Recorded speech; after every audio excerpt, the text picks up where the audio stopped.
Hello, here is my little top bag. The brand does not matter. I'm just throwing in there for details. It's a food bag. It's what you use to carry and also um, waste your food into trees to prevent bears from getting it, or just deterring them from getting into your tent to get it to it. Um, I have a lot of things here, and the reason I'm making this video is because I've come up with some pretty unique food options for through hiking that I wouldn't say proud of, but I'm enjoying the ideas that I've come up with. So I'm sharing them with everyone else to hopefully inspire, give some ideas that they could try. I'm sorry if the bag is picking up a lot of static or the mic. So first of all, I will go through this, but this is just generally like a gallon sized bag that I've put how I would organize in my actual just food bag, where at the end of the day, kind of easy to manage getting through here. But I'll go through everything more specifically. I'll just unpack for now. If you're a through hiker, you already know the vibes on this. This is for cold soaking. Um, this is actually interesting. This is an aluminum, very light, very light. You might be able to hear how light that. Um, this is filled with almond butter, actually, or I'm sorry, cashew butter. Cashew butter, one ingredient, nothing else. I'm not going to open it because I don't want to risk it getting wonky with like spilling out or something. But I actually use this as a beauty product. Aluminum, very, very light. And I just put peanut butter in here or cashew butter. Um, anyways, and I'm sending myself a big one ahead. Doesn't matter. Just saying. Um, I'll just unpack this really quickly. But I thought the peanut butter thing was an interesting idea because cashew butter. Stop saying peanut butter. I don't like peanut butter. It hurts my stomach. Cashew butter doesn't. The more you know. Um, so the bottom of my bag is something that I think a staple. If you're not ultralight, if you're an ultralighter, you shouldn't be on this video. Sorry. But if you're like a casual, regular person that enjoys little luxuries, um, I always bring extra gallon bags with me. For a trash bag, number one, you put your wrappers in here. Number two, you just never know when you're gonna need another bag. You just never do. It's always something that's kind of, you know, a problem at some point. So, anyways, have that. Let's start from there. Bring gallon bags extra. Then I got the classic, like a tuna and like salmon packets. So the lighting is weird. This is sweet and spicy chicken of the sea from Amazon. No big deal. I bought it in like packs of 20. Um, this is mostly what I'll be using. These are ones I also like by Chicken of the Sea. It's the Alaskan pink salmon. Listen, brother, is it gonna be a 5-star salmon fillet? Hell no. But is it better than like the regular tuna from Starkist in a packet? Hell yes. So that's, you know, that's a win. This right here, baby girl, is gonna be couscous by the half cup serving for you that want to replicate this. And you can just cold soak this in like less than 5 minutes, pretty much, give or take, but pretty much around 5 minutes, cold soak. So you just throw this in here, half a cup of water, half a cup of couscous, throw some tuna packet in there, call it a day. Easy money. Let's just throw these aside. I have 4 of them total. Throw that to the side. Then I have olive oil in a little thing, obviously, and then just in case it leaks, it's in a bag. The idea with olive oil, most of you probably already know this, but olive oil is not very heavy, but I think statistically it's the most calorically dense food for its weight because it's like essentially all fat in liquid form.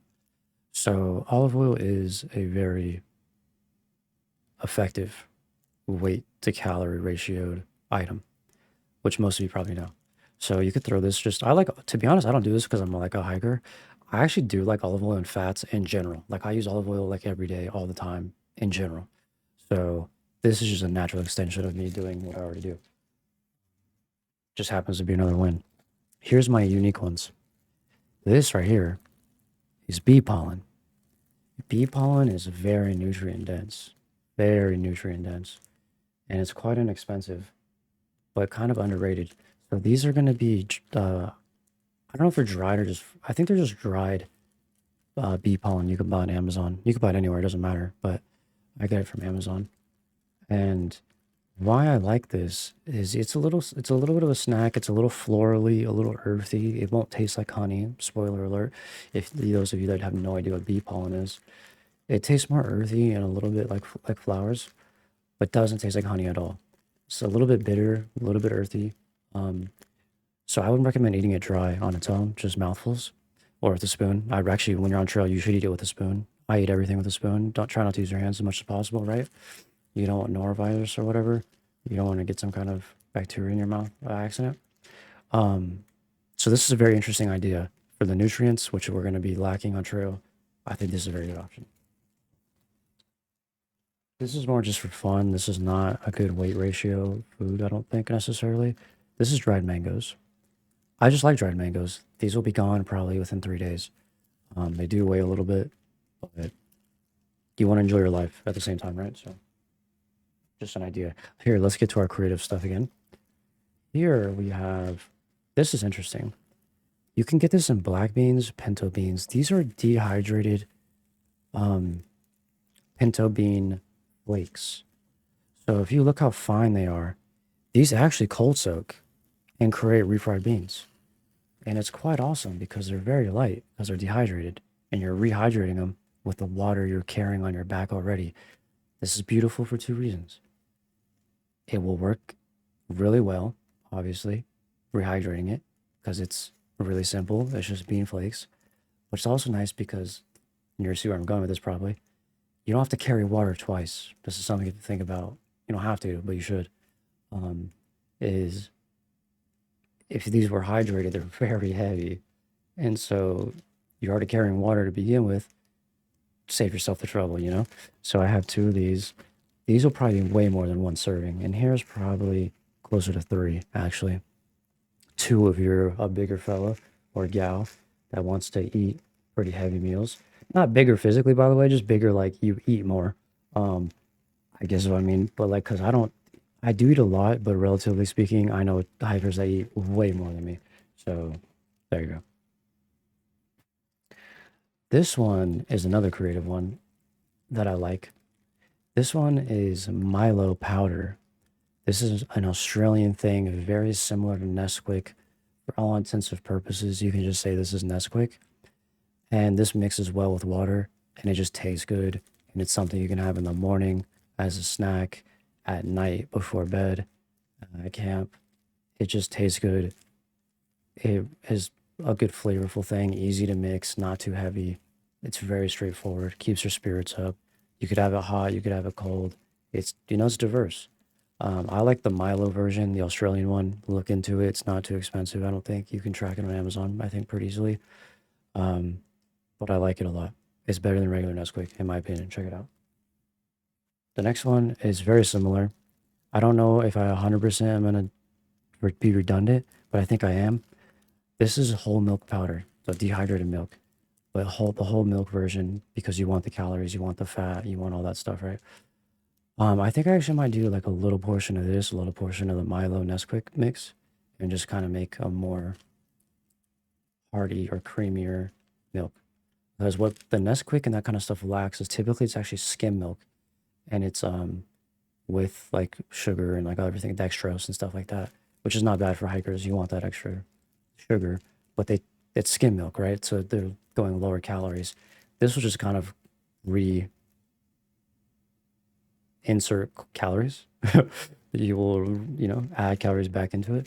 So I'm thinking about bringing this, or I kind of also want to bring a protein powder um, as well, which I know is heavy, but they taste decently well. And it's just protein and it's hard to get otherwise. And the problem with protein, well, let me just say this before I move on, is that protein is just so heavy, typically because it's not dehydrated. And if it is, it's not very good. Um, like meats are going to be typically hydrated and they're pretty heavy. Everything else that's like protein heavy, the summer sausage and all this other stuff. I mean, how much protein are you really getting? I think that are like going to come in and be like, actually, and yeah, I don't think it's a bad option, but it doesn't last that long. People can argue it's fine, it'll last 2, 3 days, whatever, or as long as you want. I'm just saying, I think protein powder is also an interesting idea. Um, I mean, you could even do single servings, 25 grams of protein. I mean, that weighs so much less than 25 grams of a sausage, or 25 grams of protein equivalent in a sausage. Food for thought. Is it worth it? That's for you to decide. This one is going to be a collection of things that I like. So I don't want to like unpack everything, but I will give you a little rundown. So these are going to be these fruit bars. You've seen them by That's It. Element hydration packs for electrolytes, which is actually the reason why I prefer them over most is they're not using sucralose, which is hard to avoid these days. It's artificial sugar. But also they have a good respectable, they use stevia by the way.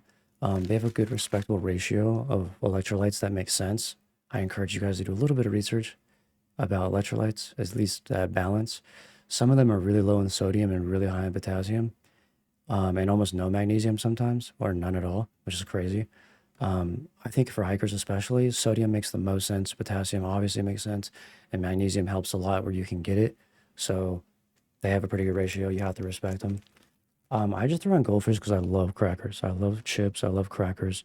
I have IQ bars, the variety pack in here. I have a series of different waffles. I have the Rip Van waffles. I just like them. They taste good. Probably not the most like nerded out, awesome, like caloric wise weight thing, but they taste good and then they're pretty light. And when you're on trail, you just want some chip that tastes good, right? So, I mean, that's the bottom line. And hold on, I want to show you guys this. Also have like a variety pack of IQ bars.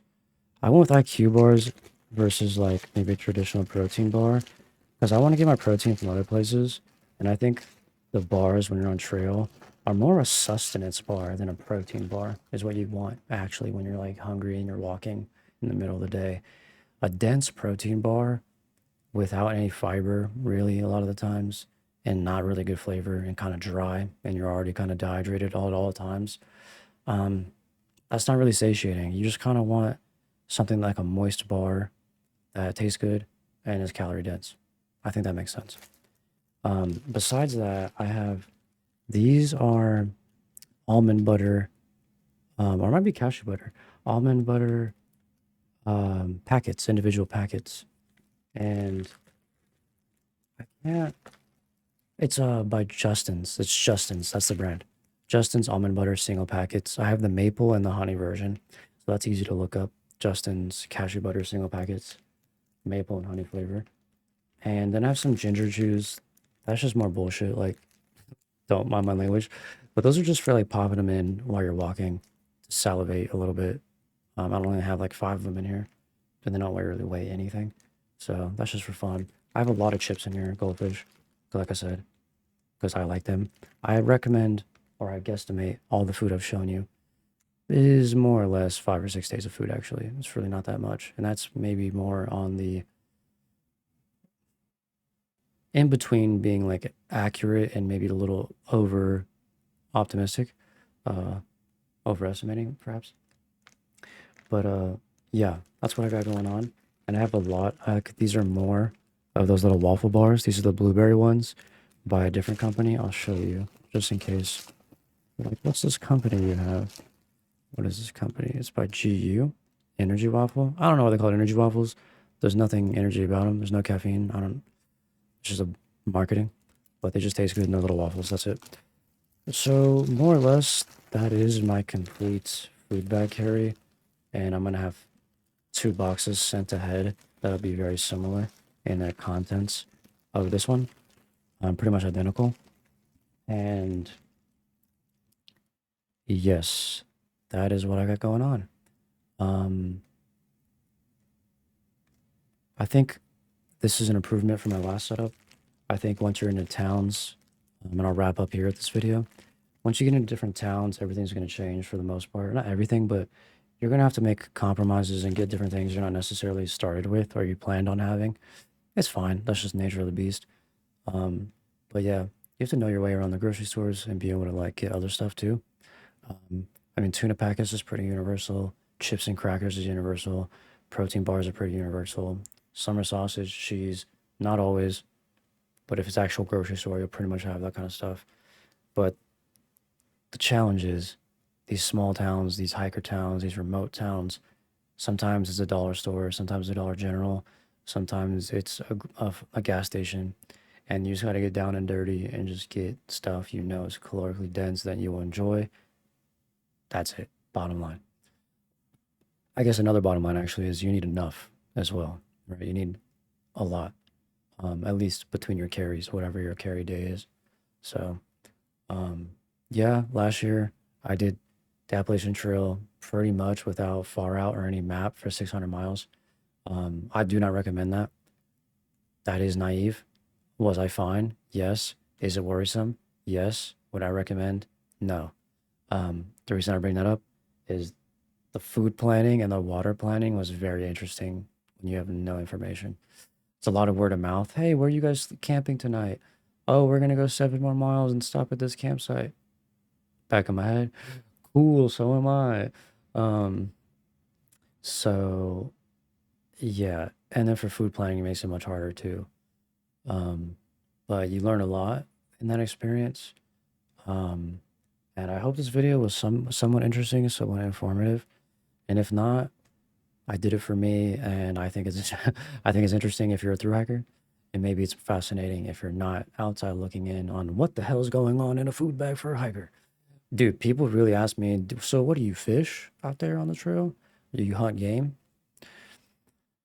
I guess it's actually a fair question. I shouldn't roll my eyes, but there's just really a disconnect between the reality and what people assume trail food and trail life is. So, anyways, this is my video. I'm out of here. Take care. See you on the trail. All that jazz.